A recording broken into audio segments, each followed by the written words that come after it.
Hey everybody, how you guys doing? Hope you guys are doing well. Today we're going to be driving my Tesla Model 3 using hardware 3 running FSD 12.6.4, and we're going to be entering the highway right now, and we're going to talk a little bit about the new version 14 Lite for these hardware 3 vehicles, these older Teslas, and whether or not it actually exists or not. I have absolutely no idea. I'm honestly been waiting for it this entire month. Well, I wouldn't say waiting, I'm more like, you know, is it actually coming out? Does it actually exist? I have no idea. It said that, like, from everywhere I searched online, it was saying like end of June. Well, for America anyways. I live in Canada, so it might not even come to Canada in June. But, you know, I've been trying to like see if it's actually out or not, and honestly, I have no idea. From all the searching, like, everything is like a month old, like from the start of June, talking about FSD coming out, or version 14 Lite coming out this month. So I haven't seen any like recent updates. I haven't seen any like anybody really talk about it. But maybe I live under a rock. Maybe you guys like actually know whether or not it's out, or whether or not, you know, it's coming out and what features it actually has. Some people are saying that it's only going to have like a few speed profiles, and I have no idea, maybe. But from the like other places that I was searching up, it says that it might have start FSD in park.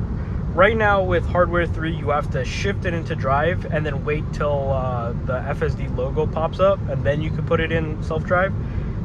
If you guys regularly watch the channel, you guys would know that I do that sometimes.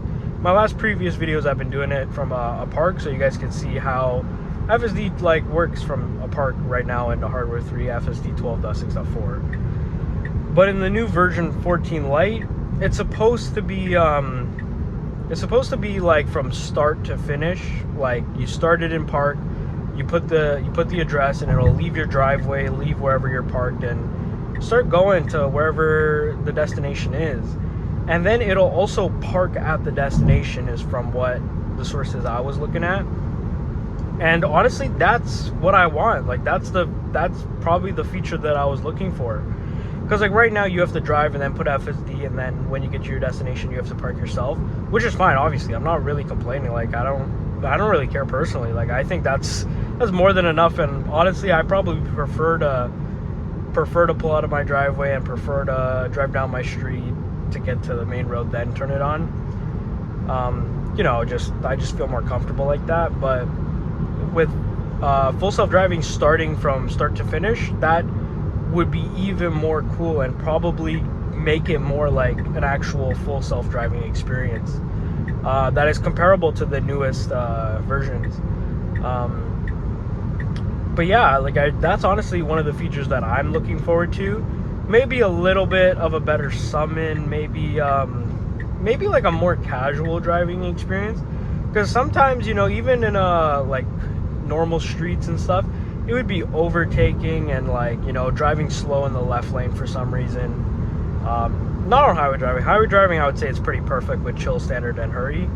But just a little bit of more cautious, more safe, slow driving modes on normal streets, because I feel like sometimes it like, I prefer to stay in the right lane until I need to make a left, but sometimes it would just stay in the left lane and just kind of like go a little bit slow. Cars are trying to go fast and stuff, but it's kind of more of a nitpick, I guess.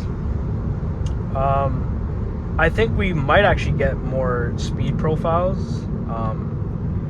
I also personally want Grock, but I know that's with the AMD chips. My Tesla is an Intel one, so I don't think I'll ever get Grock, which kind of sucks. Grock's is kind of funny. Like, I've been seeing some of those videos of like Grock saying some pretty crazy stuff while driving.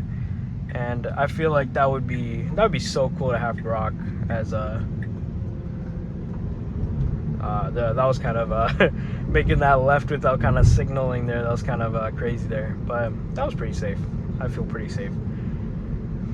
And yeah, having Grock, you know, just be able to talk to Grock and just like have a very fun time with that, because I feel like that is so like jokes. I'm not that big on AI. I don't really like spend my time like being entertained by that. I use it like for quick stuff, like say I need to do some like crazy, like, you know, comparing like fuel economy with cars, or like, you know, like finding cool places or something. Like I'd be using AI for that. I don't rely on AI too much, so I won't be using Grock to like make my whole trips and stuff, but the funny stuff that Grock does, that's kind of funny, you know. Like if you have your friends or your family in the car with you, you could have some funny moments with that.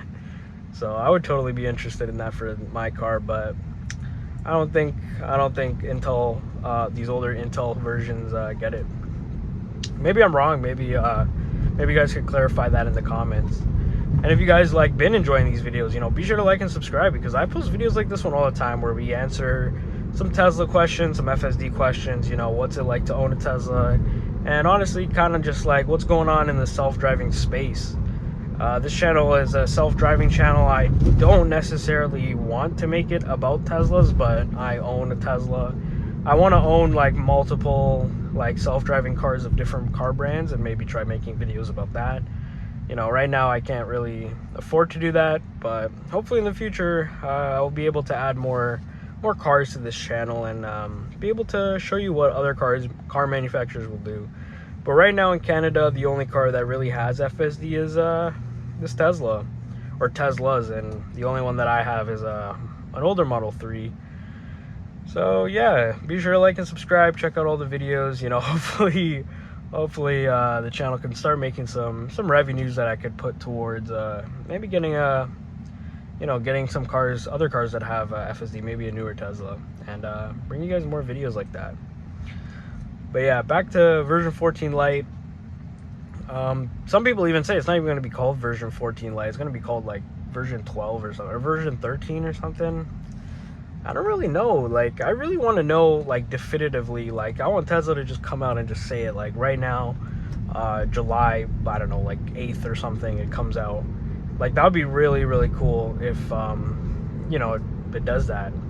But I feel like we're kind of left in the dark. We don't really know. Or maybe you should, like, you know, when you turn on your Tesla, it tells you, like, when the next update comes on. It's just, I have, like, no idea. I also still have not updated my Tesla, which is pretty bad, so I really need to get on that. It's just been procrastinating it. I don't know why, because updating my Tesla is kind of a little hassle with the Wi-Fi and stuff, so it takes a really long time. So I gotta do a hotspot and stuff. It's kind of a whole thing. So I think I maybe just need to move my router a little bit closer to the garage. But yeah, if you guys own a Tesla, if you guys know more about what's happening with version 14 Lite, maybe you guys have it already, or maybe you guys are watching this in the future and you guys already have it and it's the best software, or maybe it's even the worst software version. Let us know. Let us know if you guys are from the future. Let us know, you know, do hardware 3 vehicles have full autonomy, or is it just you know, left neglected and we're kind of doomed? But honestly, whether or not version 14 Lite comes out, I'm pretty satisfied with 12.6.4. Obviously there are some issues, obviously there are some bugs, obviously, you know, it's not the best software out there for full self-driving compared to other Teslas and the newer Teslas. But coming from a car that never had any sort of full self-driving, I'm pretty satisfied. The only thing I think we all agree on that is absolutely terrible is the pricing. I wish I could just buy it out for like $1,000. I'd be happy for literally ever. But $100 a month, absolutely insane. That needs to be changed no matter what. Like, I know Elon Musk is the first trillionaire or whatever, but bro, like, I don't think, like, it's just insane. I drive so much, so I guess it satisfies my cost, or it pays itself, I guess. But for those of you who drive less and stuff, I would say it's really rough to say it's worth it unless you do drive a lot. And if you do drive a lot, chances are, you know, lots of things are gonna wear out and stuff. So it's gonna cost a lot more either way. So I just wish the pricing was much more reasonable. Maybe the price of like a Netflix subscription or something, even though those are terrible too. But yeah, subscriptions are just terrible. But yeah, if you guys enjoyed the video, be sure to like and subscribe. I post videos like this one all the time. Check out some of the playlists. I have a long form playlist, shorts playlist. Check out some of the previous videos. Check out some of the links in the description. It'll help support the channel. And yeah, comment down what you guys think, how you guys think FSD is, whether or not version 14 Lite will come out. And are you excited? If you guys own a Tesla, are you guys excited for it? And if you guys own an older one, are you excited for it? And yeah, thank you guys so much for watching, and peace.